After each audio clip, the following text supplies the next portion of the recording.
Hey there, my name is Julie. I'm a housewife in my 40s. Recently, I remarried. My husband's name is Mark. He's 2 years older than me. He was a tenant in the apartment I owned. As I cleaned the apartments, he would say thank you. Gradually, we started making small talk, and it developed into a relationship. I thought you were just a cleaner. I'm already in my 40s. I wasn't stylish just tying back my black hair, so it wasn't surprising I was thought of that way. I was really surprised when I found out you were the landlord.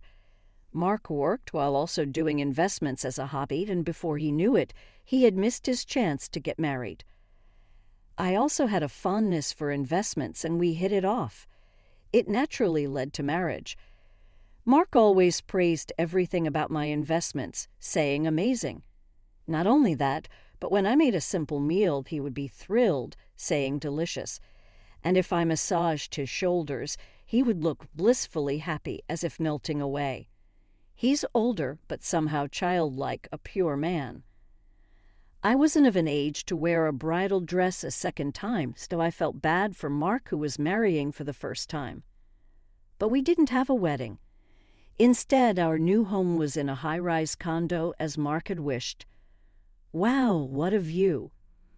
Although it was just on the 5th floor of the high-rise, Mark was dazzled by the view of the city. It's so luxurious for just the two of us. So much bigger than my old apartment. He was excited. I had no idea his honest nature would take a complete 180 degrees turn. It started when we invited Mark's colleague to our home. Wow, amazing.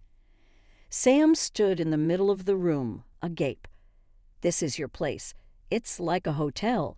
I've never stayed in such an amazing hotel. Surprise. It's really amazing, right?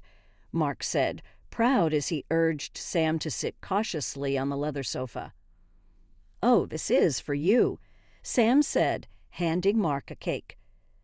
Oh, Mark said with a confused smile, thanks. This is the $30 cake they sell near the supermarket, right? There was no need for Mark to say it in such a sarcastic way. Sam shrank back, looking uncomfortable. Thank you for the cake. I really love it.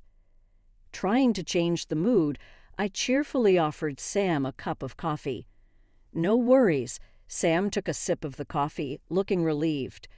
Until now, Mark never joined for drinks, and his lunch was always half-priced meals. He wouldn't even buy a bottle of water. He was really tight with money. So when he suddenly got married and moved into a high-rise condo, I couldn't believe it. Man, you're amazing. Well, yeah, Mark said, lifting his chin and puffing out his chest. Who are those guys who said I'd never get married, huh? No one's going to make fun of me at work anymore, right? My bad, man, your wife's a lucky woman. Mark and Sam were joking around. I was a bit concerned about Mark's attitude, but maybe that's just how guys talk. Sam's voice lowered as he added, but even though the house is luxurious, your wife is pretty plain. Well, she lost you there. I'm not superficial like you. It's normal for a guy in his 40s to marry a woman in her 40s, right? Marrying a cute 20-something is just something from a drama. I couldn't believe my ears. They both laughed as if they meant no harm. Yeah, this high-rise has a gym and even a fancy bar, not like the cheap pubs you guys go to. It's a really stylish place. Want me to treat you to a drink? And with that, Mark and Sam went off to the bar. Mark was showing off in front of his colleague, just for today, just for now. But from that day on, Mark started acting more arrogantly. Oh, you went to that cheap supermarket again. We're high class now. It's embarrassing, so stop it, okay? Mark frowned disapprovingly, checking my purchases and receipts. What bothered me most was Mark's evening drink. He'd always sat by the window, looking down. Oh, the cars look like toys, and the people are so tiny. They don't know they're being looked down upon as they work down there. Mark had completely changed. It felt like a distant memory when we used to buy discounted vegetables at a cheap supermarket and cook together. I was starting to feel uneasy about Mark. Then one day I felt something unfamiliar when I came home. I swallowed hard. Could it be that Mark brought another woman home? I listened carefully and heard laughter from a man and a woman in the living room. My palms were sweaty, even though it wasn't hot. I tiptoed down the hallway, creeping like a burglar, peeking into the living room. The curly-haired woman noticed me and raised her hand. "Oh, Julie, welcome back." "Emily." My tension immediately dissipated. It was Mark having drinks with my sister, Emily. But then why? I hadn't told Mom about the new place, though I did inform her of the marriage. Emily probably heard about the marriage from Mom, but I never expected her to just show up. "You could have told me you were married now. I am your big sis after all. Let me celebrate your marriage at least." Emily, already drunk, leaned on Mark's shoulder. Apparently, Mark had told my mom about our new place during the wedding greetings. I really didn't want to. I had even told Mark beforehand that my relationship with my family wasn't great. But of course, if your spouse's mother asks where you're living, you'd naturally answer. However, my mom's question wasn't just small talk. She probably just wanted something to look down on me for. They must have laughed behind my back, thinking the story of us living in a high-rise was a big lie. "Wow, I'm surprised. I can't believe you actually live in a high-rise. It's so luxurious and spacious, totally different from our old family home." "Well, yeah, this is high-rise quality. Lucky you, Julie. I'm so jealous." All the while, Emily was touching Mark's arm and thigh excessively. Mark's face lit up with every touch. Julie really moved up in the world from being a fast food wife, Mark. Looking smug, Mark suddenly tilted his head. "Oh, Mark, didn't you know? Julie's ex-husband used to work at a fast food place. She used to go there a lot. It's kind of funny, meeting like that when you're not in high school, right?" "A fast food place, huh? I can't believe you married a guy with such a high schooler job. Your ex-husband was like a freeloader, wasn't he?" "Totally, Mom and I were so worried. We were against the marriage, but you were all, 'I love him. I'm going to marry him like some tragic heroine.' You just went off and married without telling anyone." Emily and Mark laughed heartily as they drank their beer. Hearing them mock my ex-husband Joshua made my head feel like it was being squeezed. I wanted to stop the conversation right away, but I couldn't move. Then, after about 5 or 6 years of marriage, your husband suddenly passed away, straight to heaven. Poor Julie, really, you didn't listen to our advice, married some weird guy, and look what happened. At that moment, I raised my right hand high. Emily screamed, snapping me back to reality. My hand was trembling above Emily's head. "Hey, you were about to hit me, weren't you?" Emily's eyes widened in shock. Then she blinked slowly. Suddenly, she seemed weak and leaned heavily on Mark's shoulder. It was scary, the whiny tone in her voice, setting shivers down my spine. "Julie, what were you about to do to your own family?" Mark yelled at me, and I clenched my trembling hand. "I'm sorry, but Emily was." "Shut up. Are you trying to make excuses after making your sister cry? I thought you were a kind woman. I'm disappointed." Emily's sobbing mouth revealed her white teeth. Her overly red lips, certainly laughing, were visible. Mark gently stroked her stiff, curly hair, oblivious to her laughter, enveloping her in kindness. But they were speaking ill of Joshua. "What? Do you still have feelings for your ex-husband?" Mark wouldn't listen to me. That was the moment a complete rift formed between us. It's always been like this. My family looks down on me and makes me a laughingstock. That's why I wanted to keep my distance. Ever since we were young, everyone favored Emily for her good looks, including Mom and our late father. In contrast, Mom often told me, "Don't worry, you can get cosmetic surgery when you're older," while Emily enjoyed a fashionable student life with boyfriends. I devoted myself to studying. I did it because Mom praised me when I scored 100 on tests. But after a while, 100 became the expected score, and I get scolded for missing even 1 point. Julie's studying hard. That's great. I'm so proud of my smart sister. She's studying for her future cosmetic surgery costs, you know. I even brag about it to my friends. Emily, not academically inclined but glamorous, often ridiculed me. Do I still have to be laughed at by my family even as an adult? Not even allowed to defend my late husband Joshua. Worse, Mark joined in the laughter and blamed me. It was unbearable. A week has passed since then, and our relationship remains strained. Mark, who loved living in the high-rise, has been coming home late. He must not want to see me. Mark avoids our bedroom and listlessly retreats to another room in this spacious house. We hardly feel each other's presence. It feels like the emotional distance is growing. I can't let this continue. With that resolve, the next day I bravely approached Mark when he returned from work. "Mark, it's cold today. Would you like to have a stew together?" Mark, about to head to his room, glanced briefly at the dining table. Steam rose from the earthenware pot, filling the air with a gentle broth aroma. His response was cold. "I don't want to eat something so common. If you want to cheer me up, you should serve caviar or something." Mark, who'd never even eaten those things, shrugged in disgust.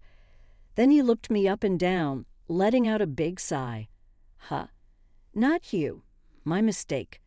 With that, Mark disappeared into his room. Mistake. The meaning of those words would soon become painfully clear. Welcome home.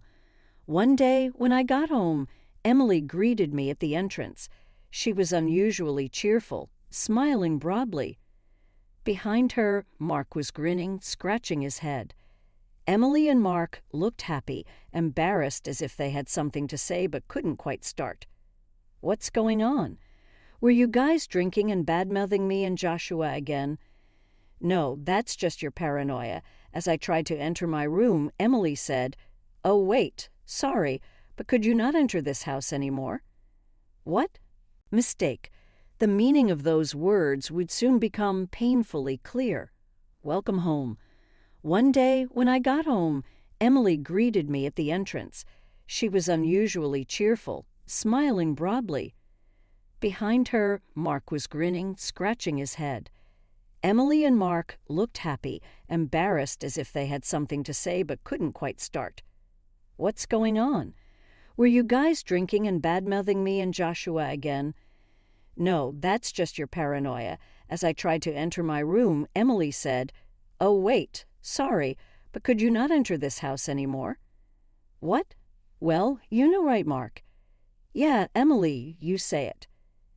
Emily and Mark were like a shy new couple. "Well, you see, we've fallen in love with each other." Huh. In response to Emily's foot-stomping excitement, I could only offer a deflated reply. "Emily is not a high school girl. No way." "Oh, too bad. Then let's just buy or rent one." "Emily, I'm counting on you." Their earlier brightness vanished, replaced by puzzled expressions. "Hey, I've been a bit confused since earlier, but what do you mean by my house is owned by Julie? Is this place really Julie's home?" Emily asked with a strange smile. "Yeah, sort of. Julie, of all people, is so cheeky. You studied hard to get cosmetic surgery, but in the end, you bought a high-rise instead of spending money on surgery." "No, that's not it." "I get it. It's a loan, right? With a loan you can buy anything expensive, so that's the trick. Don't scare me like that." Emily convinced herself and nodded with crossed arms. "But you can't beat Mark, right? He owns a few apartments on the second and third floors of this high-rise, and he has lots of other lands and apartments." Julie, you're out of his league. Mark looked away guiltily, closing his mouth. But those are mine too. After all, I own this entire high-rise. Huh? But Mark said they were his. Emily's pleading gaze turned to Mark. Emily, I expected a confident Mark, but the real Mark's face was pale and contorted. Mark, Julie is lying, right? Well, that it's like ours as a married couple. Mark mumbled, and I clarified for him. It seems Mark bragged to Emily about properties in my name as if they were his own. Pathetic man. No, that's a lie. The one who lied is Mark. Emily collapsed on the spot, shocked. Julie, of all people, this is a lie. An uneasy Mark with a strange smile apologized. Sorry. His straightforward apology didn't seem to reach the dazed Emily. Unable to stand the heavy atmosphere, Mark started to laugh nervously. Sorry, I don't own anything, but my feelings for Emily are real. I'll always support Emily by her side. Mark, Emily's cheeks turned slightly red. Love over money. No way, that can't be true. So, Emily, how much do you own? What? Like land or condo. Huh. I don't own anything like that. Emily and Mark looked confused, raising and lowering their eyebrows with pitiful faces. Emily, you were more loved by your parents than me, so you should have been favored, right? What happened to the apartments you inherited from your father? Inheritance? What are you talking about? Don't tell me you lost all the apartments you received. Emily screamed and they both fell silent.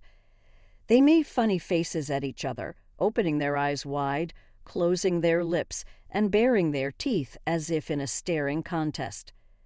I lost this staring contest. Mark, you misunderstood. I do own many places and lands, but it's indeed from inheritance, not from studying hard. You can't buy 1 or 2 high-rises just by studying. But the inheritance wasn't from my father. Emily looked baffled for a moment, but then burst into laughter. Joshua, the fast food guy? Yeah, but not a part-timer. I had explained this to my family when I decided to marry Joshua. It's true we met at a fast food place, but Joshua was not an employee there. He was the landowner of the fast food place. It's baffling how they twisted it to make him out as an employee. No matter how much I corrected them, they laughed and said, yeah, still working part-time at your age. Joshua came from a family of wealthy landowners for generations. I explained, causing Emily's eyes to nearly pop out. He was rich enough to live leisurely without working at a fast food place. In reality, Joshua was serious about his work, and I didn't quit my job just because I married him. We didn't live leisurely, and that's why the fortune was preserved. Why do people who make assumptions have the wildest imagination? I didn't know that. I wasn't told. I hadn't bragged about being rich, but I had repeatedly insisted that Joshua wasn't a part-timer. It was Emily's ears and brain that shut out the truth. Julie, of all people. Rich Julie owning a high-rise? Unacceptable. Some people need straightforward talk, no sugarcoating. Sorry, but I happen to own real estate worth 380 billion yen. Me, lower than Emily, living comfortably above Emily. Emily, for some reason, covered her head with both hands and slumped to the floor. No words came out, but tears of frustration overflowed. I walked to the window and looked outside. Want to see the view, Mark? It's quite different from the 5th floor. A view you'll never see again in your life, so take a good look. Mark staggered over to me and unbelievably put his arm around my shoulder. Sorry, my bad. I was swayed by Emily because she seemed to have a lot of money. Think about it. Would I really like someone flashy like Emily? Mark turned his gaze to the vast view outside the large window. People look like toys. No, they're just trash. I gently placed my hand over Mark's on my shoulder. Then Mark grasped my hand and smiled tenderly. "Julie, I love you." "Mark, I don't love you." "Huh." I roughly shook off Mark's hand. A man who cheats on his newlywed wife for an affair is indeed trash. By the way, the divorce papers you unilaterally handed me that day have already been submitted. Enjoyed the top floor view? Trash should return to its place. Time to go back down.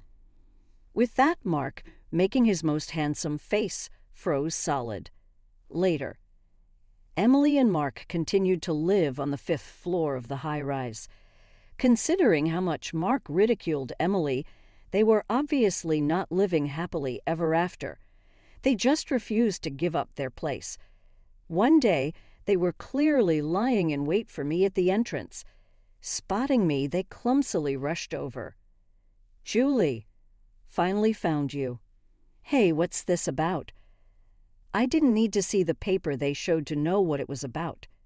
"It's the rent bill. It's written in English, so you can read it, right?" "Why? You're trying to take money from us?" "Of course. Why would you think you can live here for free?"